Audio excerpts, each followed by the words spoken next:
berarti menghalangi orang yang berangkat ke masjid lewat jalan ini.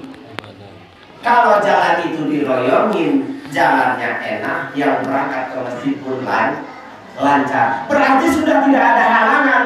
Berarti orang yang gotong royong mendapatkan pahala ibadah lantaran membantu orang yang mau ibadah. Susah nggak gotong royong di sini? Susah nggak, Bu? Pak, susah nggak? Yang bikin susah apa? Padahal kita berpikir Indonesia menang karena gotong royong, Indonesia merdeka karena gotong, jalan bagus karena gotong, keluarga bisa menciptakan melahirkan anak karena gotong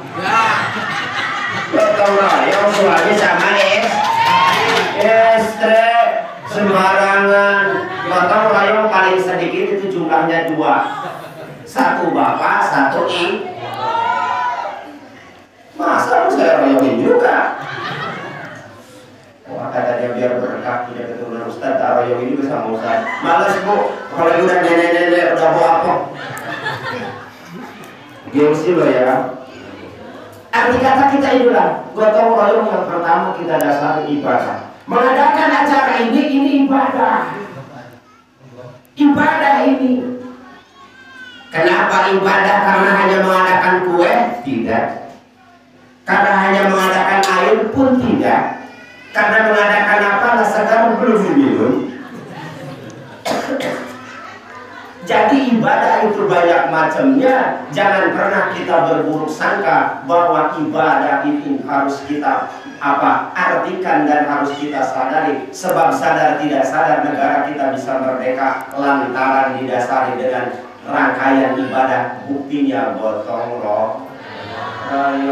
Makanya kalau gotong royong jangan susah, suruh bersatu juga susah, pengen punya keturunan gak mau digotong sama suami Na'udzubillah min. Juga kalau nggak berangkat pengajian kayak gini, kadang-kadang perang dengan setan.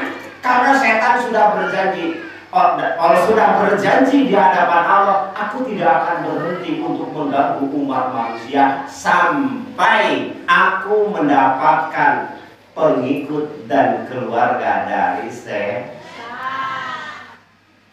mesane setan minal jinnati wal. Cuma kali masjid orangnya apa-apa nih. Kue orang paling mau takbir kalau takbir bandek ngerasa di siapa sih yang merasa dia jajal? Saya ini ngerungok nih sambil ngudut cangkem mangan lah ngerasa di sopo jajal. Bapak-bapak nih sebul ngomong orang kober, bahkan ngerungok lewat orang kober. Alah si penting tak lunggu balik bodoh lo urusannya. Ya kayak bodoh balik bodoh si penting itu gue amplop.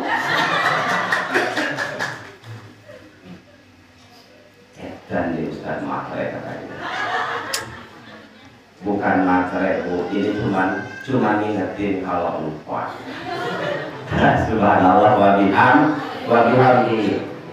Ibadah ini harus kita jadikan rangkaian yang pertama untuk membentengi diri kita, karena sadar tidak sadar siapapun orangnya pasti yang namanya dalam hatinya ada. Hujan gede petir nggak ada, di rumah diganduli bojone orang. Lah setan sing di mana ini sing ganggu ngoco awe dewe. Oh berarti awe dewe sing dari Jawa.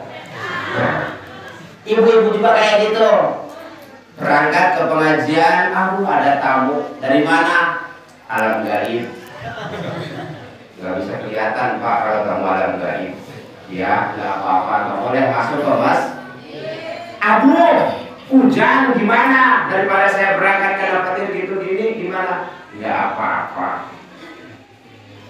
Sekarang ada tamu, enggak, hujan enggak, halangan enggak berangkat, ngaca sendiri. Wow, berarti saya sekarang ini udah jadi Nah ini kita belajar rangkaian ibadah yang kadang-kadang kita kerjakan. Jangan kita memandang orang lain, dan jangan pernah diri kita terpaksa oleh orang lain. Belajarlah keluar dari diri kita bahwa ini adalah perintah Allah, bahwa ini adalah apa yang harus ditentukan oleh Allah.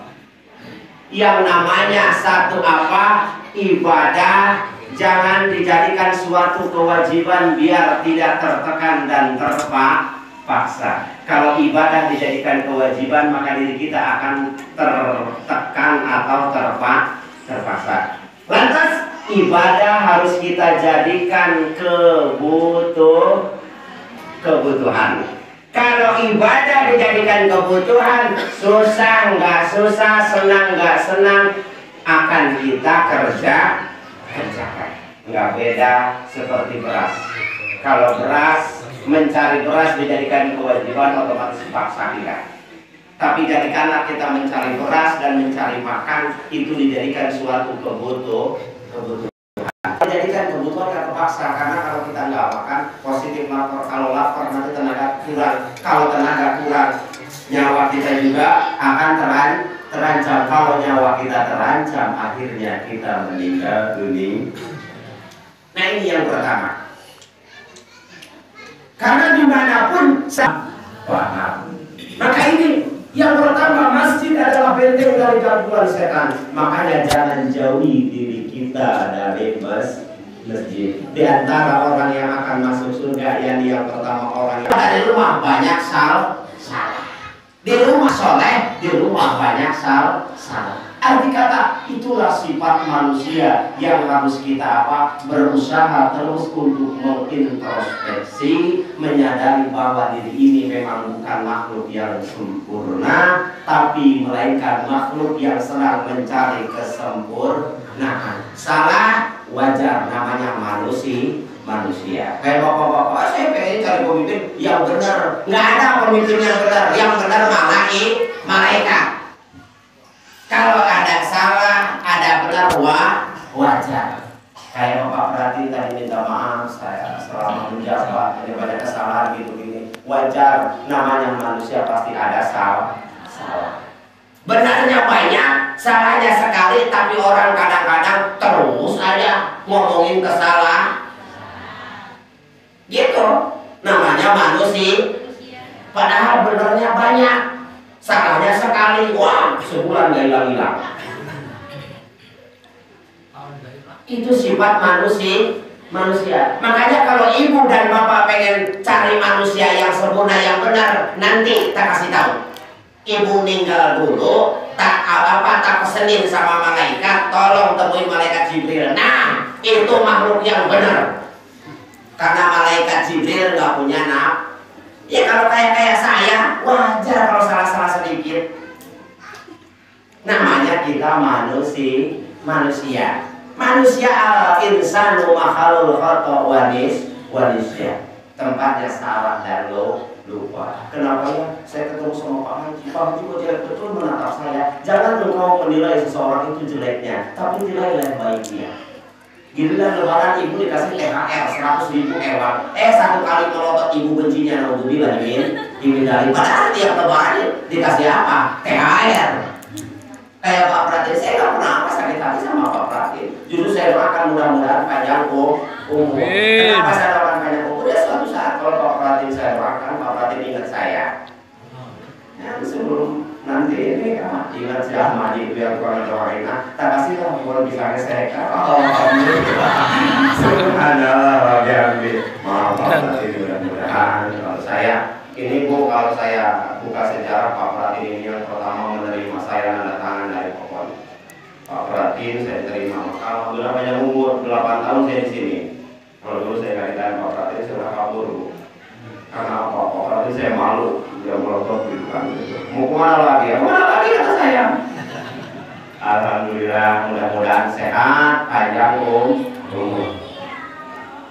Yang kedua, selain masjid yang menjadi benteng hati kita dan diri kita, zikrun. Ibu memberikan kesalahan, untuk sifat manusia. Andai kata manusia benar semua, nggak akan ada neraka. Andai kata manusia salah semua, nggak akan ada surga. Ini harus jadikan bahan zikir kita. Zikir itu apa? Mengingat Allah. Mengingat Allah. Berangkat ke kebun pagi-pagi, taunya di depan ada apa? Ranting kopi jeger kena mata. Di kena ranting kopi itu ada tawonnya, tawon entuk lagi, juga dientuk tawon sampai bengkak matanya gede. Kita bilang apa? Bilang apa, Jajal? Pernah ini. Oh, perawan tentang aku makan orang samplok aku. Padahal apa? Alhamdulillah. Pagi-pagi ke pasar, kita ketinggalan ke pasar.